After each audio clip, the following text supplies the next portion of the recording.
ایران کے supreme national security council کے secretary علی Larijani نے دنیا بھر کے مسلمانوں اور اسلامی ممالک کی حکومتوں کے نام ایک سخت الفاظ پر مبنی خط جاری کیا ہے۔ ایک بڑی خبر آپ کو ہم دینے چاہ رہے ہیں، اور یہ وہ خبر ہے، وہ ایسی بات ہے، اس خط میں اس بات کا ذکر ہے، ایسی چیزوں کا ذکر ہے جس کے بارے میں تمام جو اہل اسلام ہیں، جو مسلمان ہیں، جو ایک اللہ اور ایک نبی اور ایک قرآن کے فالوور ہیں، ان کے ذہنوں میں بات آخر آئے گی کہ یہ ان کے ذہنوں میں بات آلریڈی چل رہی ہے۔ کیا لکھا ہے اس خط میں، جس میں انہوں نے امریکہ اور اسرائیل کی مشترکہ جارحیت، یعنی جو جوائنٹ آپریشن چل رہا ہے امریکہ اور اسرائیل کا، اور اس آپریشن کے تحت جو جارحیت جاری ہے، جو ظلم جاری ہے، اس کے مقابلے میں ایران کے ساتھ اتحاد اور یکجہتی کی اپیل کی ہے۔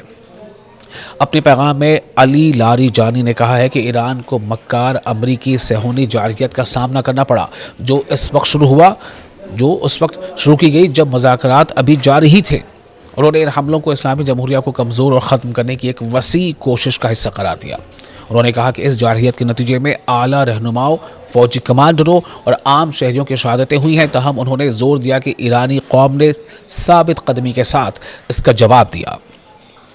علی لاریجانی کے مطابق، جو نیشنل سپریم کونسل کے سیکرٹری ہیں، ایران نیشنل سیکورٹی کونسل کے سیکرٹری علی لاریجانی کے مطابق، ایرانی عوام نے مضبوط قومی اور اسلامی مزاحمت کا مظاہرہ کیا اور شدید حملوں کے باوجود اپنی خود مختاری اور وقار کے دفاع میں متحد رہے۔ مسلم حکومتوں کی محدود حمایت پر تنقید کی ہے علی لاریجانی نے افسوس کا اظہار کیا کہ چند استثناؤں کے علاوہ، یعنی کچھ جو گنے چنے جو ان کا شمار ہوتا ہے، ان کو اگر چھوڑ دیں تو چند استثناؤں کے علاوہ مسلم دنیا کی بہت سی حکومتیں اس تنازع کے دوران صرف سیاسی بیانات تک محدود رہیں۔ انہوں نے ایک حدیث کا حوالہ دیتے ہوئے اسلامی رہنماؤں کو ان کی اخلاقی ذمہ داری یاد دلائی۔ وہ کیا ہے کہ جو شخص کسی کو یہ پکارتے ہوئے سنے کہ اے مسلمانوں، اور وہ جواب نہ دے، وہ مسلمان نہیں ہے۔ اس کا ذکر کیا علی لاریجانی نے لکھا اور اسلامی ممالک کے رہنماؤں پر زور دیا کہ وہ محض بیانات سے آگے بڑھیں اور انصاف اور خود مختاری کے دفاع میں عملی اقدامات کریں۔ امریکی فوجی اڈے رکھنے والی سیاستوں کے لیے، جی ہاں، امریکی فوجی اڈے رکھنے والے ریاستوں کے لیے انتباہ۔ کیا انتباہ ہے؟ سینئر ایرانی عہدیدار نے خطے کے ان ممالک کو بھی مخاطب کیا جہاں امریکی فوجی موجود ہیں، اور انہیں خبردار کیا کہ اگر ایران ان کے علاقوں میں موجود امریکی فوجی تنصیبات یا اسرائیل سے وابستہ مفادات کو نشانہ بناتا ہے تو اسے دشمن نہ سمجھا جائے۔ علی لاریجانی نے زور دیا ہے کہ ایران خاموش نہیں رہ سکتا جب ہمسایہ ملکوں میں یعنی نیبرنگ کنٹریز میں امریکی اڈے اس کے خلاف حملوں کے لیے استعمال ہوں تو ایران خاموش نہیں رہ سکتا۔ ایرانی نیشنل سپریم کونسل کی سیکرٹری علی لاریجانی نے لکھا کہ آج کا تصادم ایک طرف امریکہ اور اسرائیل کے درمیان ہے اور دوسری طرف مسلم ایران اور مزاحمتی قوتیں ہیں، اور اسلامی حکومتوں سے مطالبہ کیا کہ وہ اس تاریخی موقع پر اپنی پوزیشن واضح کریں۔ ایران کا اتحاد پر زور، جی ہاں، زور کس پر ہے؟ اتحاد پر، بالادستی نہیں۔ کشیدگی کے باوجود علی لاریجانی نے واضح کیا کہ ایران نہ تو کسی پر غلبہ چاہتا ہے اور نہ ہی دیگر ممالک پر کنٹرول چاہتا ہے۔ ایران نے یہ صاف کر دیا کہ ایران کسی دوسرے ہمسایہ ملک پر اپنا غلبہ یا کنٹرول نہیں چاہتا، بلکہ ایران مسلم ملکوں کا اتحاد چاہتا ہے۔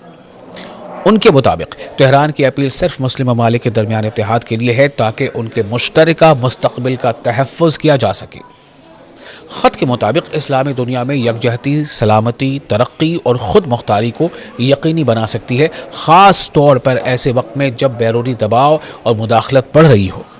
ایرانی حکام بارہا خبردار کر چکے ہیں کہ خطے میں امریکی افواج کی موجودگی بالآخر انہی ملکوں کے استحکام کے لیے خطرہ بن سکتی ہے جو انہیں میزبانی فراہم کرتے ہیں۔ ان کے مطابق واشنگٹن کے سیکیورٹی ضمانتیں اکثر علاقائی ریاستوں کی حفاظت کی بجائے جغرافیائی سیاسی مفادات کی خدمت کرتی ہیں۔ حالیہ پیش رفت نے ان خدشات کو مزید تقویت دی ہے۔ 28 فروری کو امریکی جارحیت کے بعد اطلاعات کے مطابق خلیجی ممالک کو اینٹی میزائل دفاعی نظام میں کمی کا سامنا کرنا پڑا، جس سے ان کے دفاعی نظام کی کمزوریاں سامنے آئیں اور بیرونی فوجی تحفظ پر انحصار کے خطرات واضح ہوئے۔ اگرچہ بعض خلیجی حکومتوں نے یعنی کھاڑی دیشوں نے وہاں کی سرکاروں نے ایران کے خلاف امریکی فوجی کارروائی کے علاقائی نتائج پر نجی طور پر تشویش کا اظہار کیا، لیکن انہوں نے امریکی آپریشنز کی حمایت جاری رکھی، جس میں لاجسٹک معاونت، فضائی ایندھن کی فراہمی، مواصلاتی ہم آہنگی اور جدید میزائل نظام کی تعیناتی میں سہولت فراہم کرنا شامل ہے۔ ایرانی حکام کے نزدیک یہ پیش رفت اس بات کو اجاگر کرتی ہے کہ مسلم ملکوں کے درمیان اتحاد کی فوری ضرورت ہے تاکہ غیر ملکی فوجی بالادستی کا مقابلہ کیا جا سکے اور اسلامی دنیا کی خود مختاری اور وقار کا دفاع کیا جا سکے۔